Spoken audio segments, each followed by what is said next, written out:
Hi guys, this is the Forgetful Scholar. Let's chat about books. So this week the books are Spunky, Chronic Illness, and Toxic Friends. Okay, so the first one I'm going to talk about is White Lies, an Arcane Society novel by Jayne and Krentz. I'm going to go with Krentz. And yes, this is another library book. So this is book 2, and there wasn't a book 1 on the shelf, so it was probably borrowed out. So I went ahead and I was like, this sounds interesting enough. I'm gonna give it a try, because a lot of times these books, they have a little bit of a recap, so you don't feel completely left out if you do end up reading book 2 before book 1. This one is an MF contemporary murder mystery romance. And paranormal, because the arcane stuff. And it is 1 star. Yeah. And this is Spunky. So the main female, her name is Claire, and that is a name that is going to come up again, because this week was just the week of Claire's. So Claire, and the guy is Jake. Now this is the second book, so I did allow for that, you know what I mean? My main criticism in this was that it was boring. And I was like, no, with something like the Arcane Society and like her being a truthsayer, so like she could tell when someone's lying and it's like a level 10 and there's nothing higher than a level 10, and then him and he has ability. So like I thought I would be really into it, really excited, really here for it, but it was boring. I mean, I can't even count how many times they described her as spunky. We get it. You could just like once or twice in the beginning and then we're good. We understand. You did a really fantastic job of showing her personality in this book. We don't have to be like, oh, she's spunky and I like that. Like, enough. Okay, enough. I did like the family dynamic is complicated because that's realistic. I honestly, if the idea of the Arcane Society was an interesting, like, the part of the Arcane Society is the only thing I found interesting in this book, and it's the only reason I kept reading this book. If they didn't have that, it would have been a DNF. I didn't care about the murders. I didn't care about the romance. I just wanted the background information on the Arcane Society. That's kind of where I was at with this. And I do realize this is an older book. I think it's published, maybe it's not an older book. It was published 2007. I thought it was older. It just kind of had more old-fashioned kind of wooden feel to the writing, and that's fine. You know, some people really dig that. Some people don't give a crap. You know, normally I really don't give a crap, but whew. So in the prologue, Claire, we see her having lunch with her estranged half-sister, and that kind of leads us into everything. But I didn't give a shit about the murder, and the murder happens off screen. And a lot of these books, the first murder happens off screen.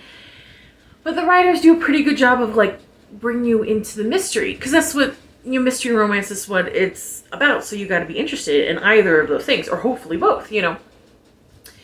So what annoyed me about it, because I didn't give a shit, because her brother-in-law was killed, and we find out from a drunk, the guy who was killed, his mother's drunk at a party and accuses Claire. That's how we find out about it. I was like, okay, that's not a bad way to introduce it, but apparently this murder happened like right after the lunch with the sister, and I was like, man, if you just like continued that conversation, or had that really small, like it was like a 2-page thing, have that conversation happen in the way to her house, the sister's house, because that's where her estranged husband was found murdered, and they come upon the body then, I think I would have been more invested in the killer and the mysteries and like, well, finding the killer and the mysteries about it.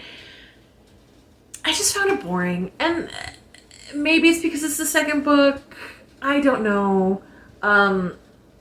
Jake was kind of the stereotypical mystery guy. You know, there was nothing really that stood out about him.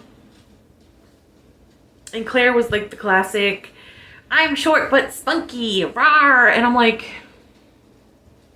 Okay. I mean, they just felt like the author went through a book of archetypes and just picked two and just kept them that way. They didn't have an organic feel to them at all for me. For me, I did not like it.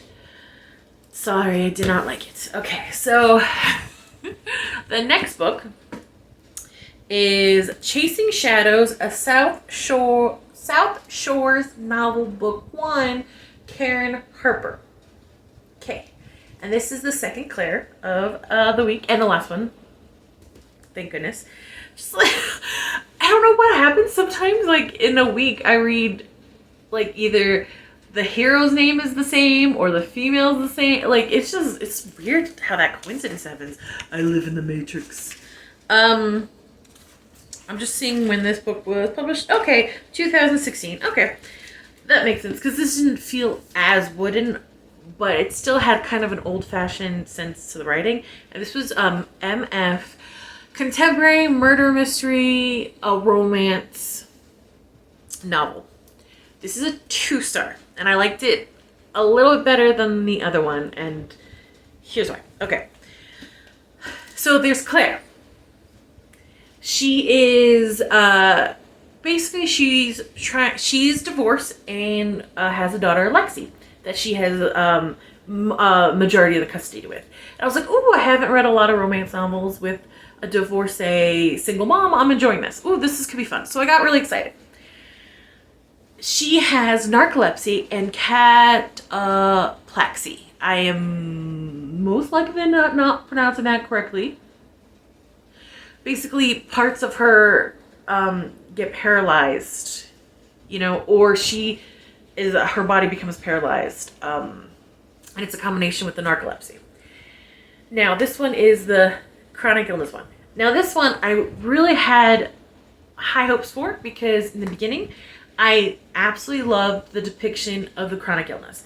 Now, someone who has a chronic illness myself, I really liked it. I can't stand the disabled hero trope.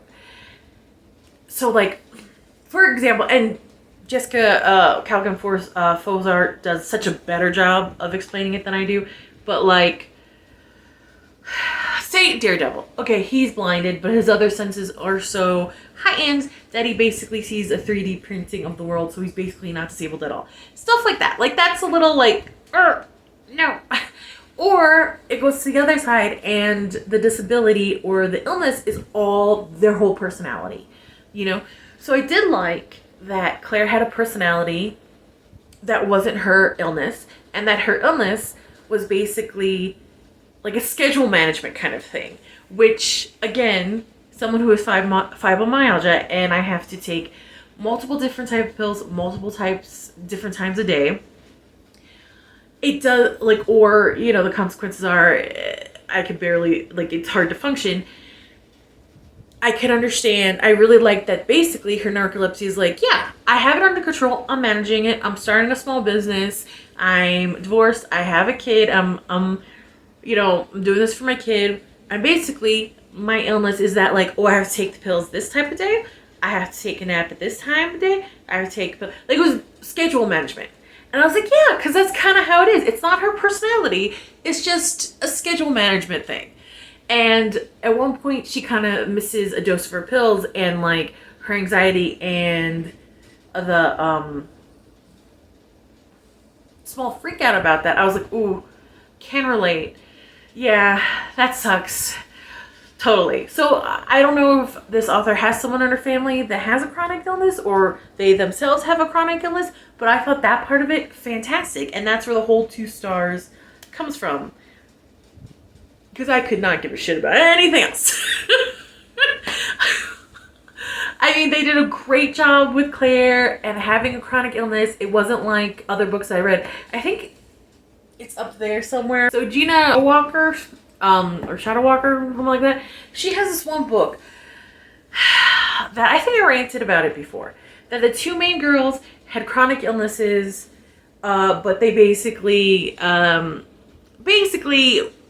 a whole complicated story with alien Frozen when they were doing like a war on the like a gladiator type fight on the earth, and they got frozen in ice, and then they got defrosted, and they ran into two of them ran into these girls with chronic illness, and basically their chronic illness disappeared once they got that alien D.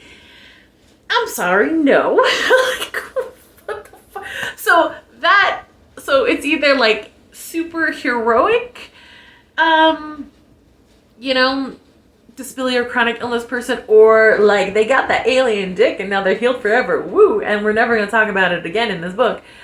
So again, I do give full marks. Well, 2 marks, 2 stars. What a wonderful job they did with Claire, because they did. I liked it. It was realistic, you know, and she's just doing what she's got to do. She's starting this business about basically a forensic examiner, which kind of seems like a mix between like a forensic psychologist and she could like, and she's qualified to check out documents for forgeries, things like that. Like it's a little meshy in that. So you know, so that's, and she's a mom, and Lexi is adorable, so that's their daughter, and she's trying to do that. I don't know if this writer wrote romance novels before this or just mystery and this is their attempt at romance. And I will say, because this seems to be kind of like, probably, you know, it's, how do I, words would be good right now. Okay, let me try this again. There is a romance triangle. You know how much I hate that, you know, we've talked about this before, guys. That is not a romance trope. That is like a young adult or fantasy trope. That is not really a romance trope. And when it is a romance novel, it is more like the two main couple, and then someone wants one of the two for themselves. And it's not really love, it's like obsession. Or they realize, oh, this is their happiness and I'm happy for them. And then they get their own romance down the line. You know, that's sort of what happens. It's never really a Team Edward, Team Jacob thing. This one has a romance triangle between Nick, the new guy, who is this really hot 40-year-old lawyer that they meet at work when he's cross-examining her. And he's like, oh, she's really good. I really need her help on these issues because she is fantastic and I need her help. Which, like, I'm rooting for him if I bother to read the second book, which I'm not going to. And the ex-husband, Jace, who I get the writer was trying to make him like human and maybe likable, and you're like, oh, maybe they should get back together. But like in real life, if this Jace was a real person and he was like this to my friend or my sister or like someone in my family, I'd be like, dude, red flags all over the fucking place. Get him out of your life. Okay? So, Jace and Claire divorced because she didn't tell him about her narcolepsy, which messed up. I can understand that. But apparently she was terrified that he would leave her, and when he finds out about it, he leaves her and divorces her. So, and they were together for like a couple of years because they have like a 4-year-old daughter. So it was, and I'm just like, wow, how self-absorbed was he that he didn't notice she had narcolepsy? You know, and then when she said, I was afraid you would leave me because you like nothing but perfection. And he's like, yeah, well, we're getting a divorce. Like, no, let's try to work it out. No, nothing. And he's a pilot, and his route's from LA to Singapore. And they live in Florida. So this whole story takes place in Florida where Claire and Lexi live. And he flies into Florida to see his daughter. And he's a good dad. Like, he loves his daughter, Lexi. He's a good dad, I'll give him that. But what bothered me was in this argument, this flashback of this argument of them getting a divorce, she's like, I found this note, hey, come to my room, signed Ginger. And in the first time you meet Jace, he's like flirting with Ginger. So I'm like, wait a minute. So you either had an affair or something like that, and that's never brought up again. And I was like, I don't know if the writer dropped it or they were like, hey, drop it if you're going to do a romance. You can't have him being a cheater because no one's going to want to be on his team. Yeah, still, not on his team. And like, so they've been divorced for a year. And the only time he wants Claire back is when he sees that Claire and Nick have a connection and are going somewhere. And then he gets all possessive and he's like, I want her back, red flag. To the point where he drives up 2 hours to stalk her at work, red flag. You know what I mean? So like all these things, you know, and for her, this is a man she dated and married and have a 4-year-old daughter with, and they've been divorced for a year, so at least 4 years. She never told him about the narcolepsy. She never trusted him with the narcolepsy. Nick, she's known him for 3 days. She immediately tells him about the narcolepsy and things like that. Nick hires her to help him figure out, to basically prove his client is innocent of this murder up in northern Florida. Now, when I tell you I usually enjoy the background information because I am a nerd, am I the type of nerd that will watch a 45-minute documentary about northern Florida plantation fields? Yes. Yes, I am. Am I the type of person that likes it in my book? No, I'm not. It's a mystery, and it seemed like the author wanted you to know all these facts about North Florida, but it really just made the book drag. It just dragged. The book dragged. It was boring. The murder didn't surprise me. It was kind of like, yeah, that's pretty much. I mean, this is pretty like, it wasn't surprising. It wasn't like, shocker. Like, the murder didn't interest me. And you know I love a good murder mystery. So, you know I love a good murder mystery. So that was disappointing. I was like, oh man. So this is 2 stars because the best part of it was the sensitivity and respect given to the chronic illness and describing her with chronic illness. And she's a very calm, Claire's very calm, you know, self-acknowledging individual. She knows she's like quick to temper because she hasn't, like, she's exhausted and things are happening. So I liked her character a lot. Nick, I didn't really get a good sense of him, except he was really paranoid about this one guy that like drove his father to suicide, and he's talking about it through all this book, and he's not in the book until like literally the last 2 pages. He just swoops in like a comic book villain. And the thing is with comic book villains, they were great for comic books, but for like a book, no, for like a murder mystery, this kind of cartoonish, over the top guy like swoops in, like no. I know they were trying to do like, ooh, read next book to find out what happens. I don't give a shit. So nope, not gonna read the next book. So that was that one. And this one's Toxic Friends, and it's MM Contemporary. Okay, and it is Call Me Charles by Holly Day.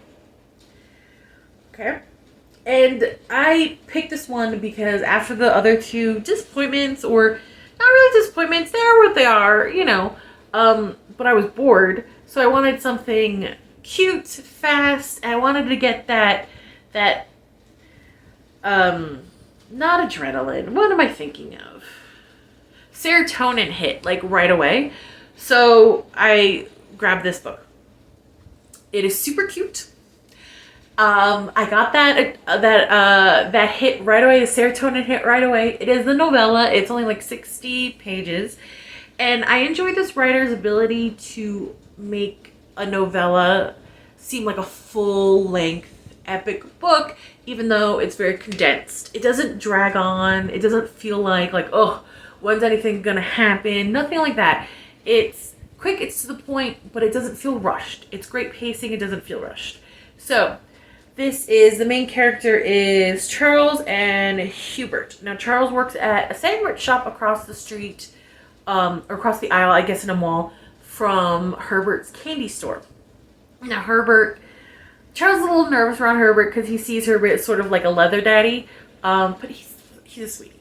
And Charles is a very shy person who friends kidnapped for a birthday surprise. These are horrible friends. I was like, bro, call the police, get them arrested, because what the fuck? You know what I mean? So, every day Herbert comes in and orders a sandwich from Charles. Not because he likes sandwich, but because he likes Charles. So, things happen, and I'm not going to give too much away because it is a short book. But Herbert saves Charles's life, basically, and it turns into the beginning of a really cute relationship, and I absolutely love it. It was really cute. It really ended my week on a high note. I loved it. It's 4 stars.